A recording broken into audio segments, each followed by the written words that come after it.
And ito, hinimay na rin naman natin ang ibig sabihin ng TOFI and we mentioned about uric acid. Paki-explain na rin po ano nga ba ang uric acid? So, uric acid po, generally, napoproduce po siya ng katawan. Kapag po sa pag-metabolismo ng katawan, pag nagme-metabolize din po siya o pinoproseso niya yung pagkain, or inside our body po, nagkakaroon talaga ng mga regular metabolism po. Kakaroon ng production of uric acid. Sa isang normal na pasyente po, nagpo-produce, na-excrete, hindi naman po ito sanhi ng sakit. Nga lamang po pag sa isang pasyenteng may gout, there could be problem in overproduction or marami po masyado yung uric acid. There could also be problem in under-excretion or hindi po na ilalabas lahat yung uric acid. Or pwede po may mga additional causes of extra uric acid like yung sa pagkain and lifestyle po. I see. Okay. So you mentioned about yung excretion or paglabas ng sobrang uric acid mula sa katawan. Okay. So paano po ito ba inailalabas ng ating katawan? Among our organs po, it's yung bato o kidneys po yung nakapagproseso at inilalabas ang uric acid. So, kailangan po maganda rin ang function ng bato natin. At isa rin po yun sa dahilan kung bakit ang bato, isa po natin sa minomonitor kapag may pasyenteng may gout dahil ito po ay isa sa mga natatamaan din ng komplikasyon. Kasi dyan niya inilalabas. So ang alam natin, ang ating mga bato ay parang, or kidneys, ay parang salaan. Okay, so alam natin, di ba, ang salaan, basically, so siya yung nag-filter. Dapat niya dumadaan fluid lang. Pero in the event na mas marami siyang sinasala na solid, so basically, nahihirapan siya, kumbaga para sa salaan, nasisira din. Okay, so yun yung sinasabi niyo kanina, doktora, na pwedeng ma-affect yung kidneys talaga. Yes po. And also, pwede po magkaroon ng kidney stone dahil pwede pong mag-collect yung uric acid sa ating urinary tract system and they could cause kidney stones. Nangyayari po ba ito pagka malala na ang gout or pagka basically kahit nasa early stage pa lang? Usually po, pag medyo malala na, pag hindi po nakokontrol yung level of uric acid, it has been said na around 15% of patients with gout will have uric acid stones po. I see. And when do we say na talagang malala na po yung gout?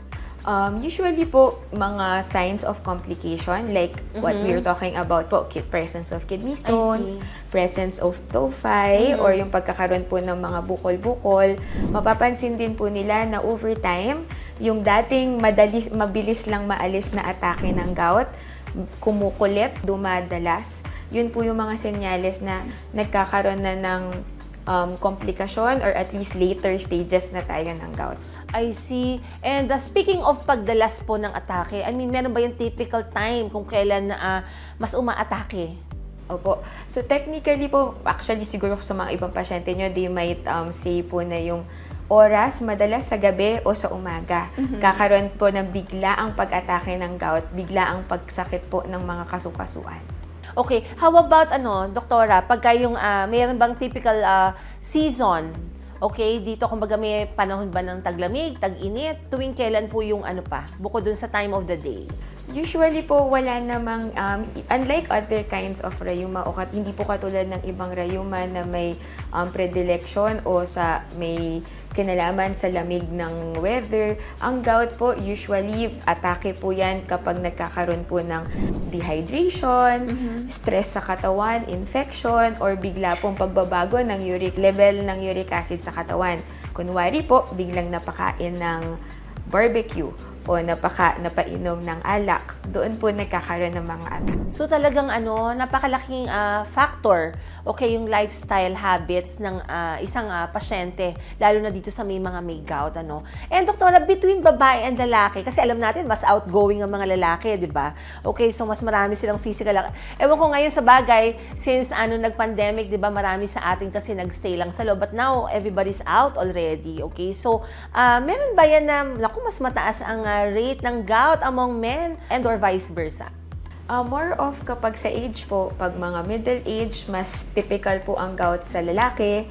Pagkatapos ng menopause, mas typical po mga 55 years old and up sa babae. Beyond 65, almost pareho na lang po, men and women, they would have the same frequency sa gout. I see. And is this a life sentence? Kapag nagkaroon ka ng gout, all throughout your life, ayan, once diagnosed ka ng gout, forever may gout ka na? It can be said that it is a lifestyle disease and opo, pwede po nating sabihin na magkaka-maintenance po talaga yung pasyente. Kaya po kapag nag-advise tayo sa pasyente, inuunahan na po natin na kailangan nilang i-envision yung sarili nila na magkakaroon talaga sila ng regular na medication to lessen the uric acid. I see. And ito, doktora, okay, so kanina we mentioned about yung joints, tapos yung kidneys pwedeng ma-affect. Apart from these, meron pa ho bang ibang organs that can be affected by gout? Gout po, it's a lifestyle illness. Kadikit po niya ang ibang mga sakit like elevated or mataas na cholesterol, high blood, diabetes. Lahat po ito ay kasama or kumbaga nasa isang pamilya lamang. So, kapag po ang isang pasyente ay may gout, kasama po ang cholesterol, sugar, blood pressure sa mga minomonitor natin. I see. And speaking of monitoring, okay, so how close or how far yung time interval when you have to see the patient po, no, para at least mas ma-monitor sila? Usually po kapag yung pasyente nagpakonsulta, sinasabi ko po sa umpisa, medyo mas tinitingnan natin kung okay sila sa gamot. Pero kapag po nakuha naman ang level ng uric acid na akma sa katawan, pwede po na every 3 months or every 6 months na follow-up monitoring sa pasyente. I see. And kasi nakita natin yung mga ibang pasyente, di ba? Sa na-experience ko with other patients, hindi lahat nagbabalik sa doctor kaagad. Sila na antimano yung nagpapacheck. Hindi normal naman yung uric acid ko eh. Okay, so, sana nga, properly guided sila. Kasi, of course, kailangan din talaga ng fasting, di ba? Pagka magpapa-blood test, okay, ng uric acid, okay? And speaking of that, usually, ano po ba yung mga sinasabi natin sa mga patients na, okay, so, i-monitor muna kita, like sabi nyo na every 3 or every 6 months. Ano po yung usual reminders nyo sa mga pasyente natin para pagbalik sa inyo, ready na sila for evaluation? Huwag po sana tayong mako-confuse yung mga pasyente na pag may atake ng gout, on their own or nagpakuha na sila ng uric acid, tapos makikita nila, mababa, so hindi ito gout.